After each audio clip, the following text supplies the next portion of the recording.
Mwana wa rais aliendelea kulia bila kuacha. Wayaya wote wa nyumba hiyo walifikiri kwamba bwana mdogo alikuwa na njaa au anasinzika. Kwa hiyo walileta chupa ya maziwa mara moja, wakitumaini kumfanya mtoto aache kulia. Lakini msichana ambaye alikuwa amekuja tu kwa ajili ya usaili, alipiga hatua mbele moja kwa moja.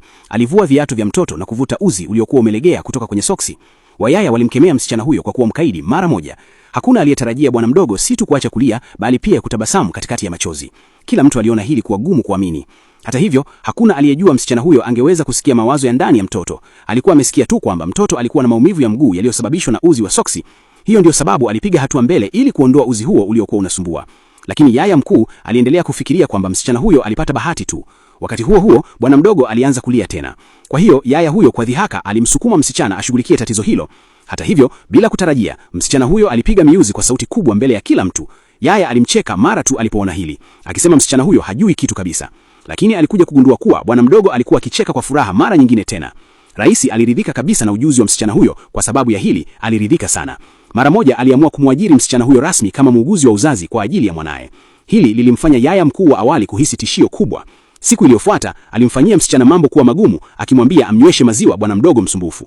Alifikiri hili lingemfanya msichana zidiwe na kukata tamaa.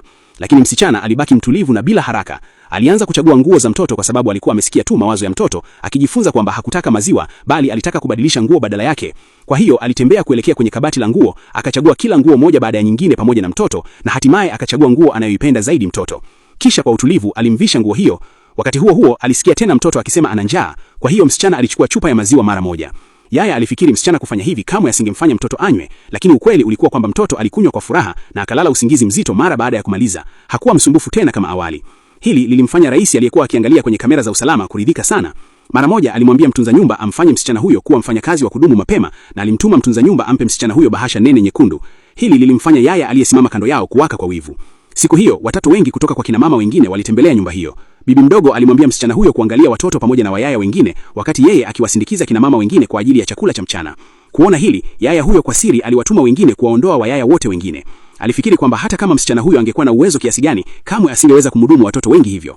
Kwa hiyo alifanya haraka kwenda kumtafuta bibi mdogo na kina mama wengine ili kuwasilisha malalamiko, dai msichana huyo alitaka kuonyesha ujuzi wake na alikuwa mzembea. Baada ya kusikia hili, kina mama hao walifikiri moja kwa moja kwamba msichana huyo alikuwa na shauku ya sifa na alikuwa mzembea.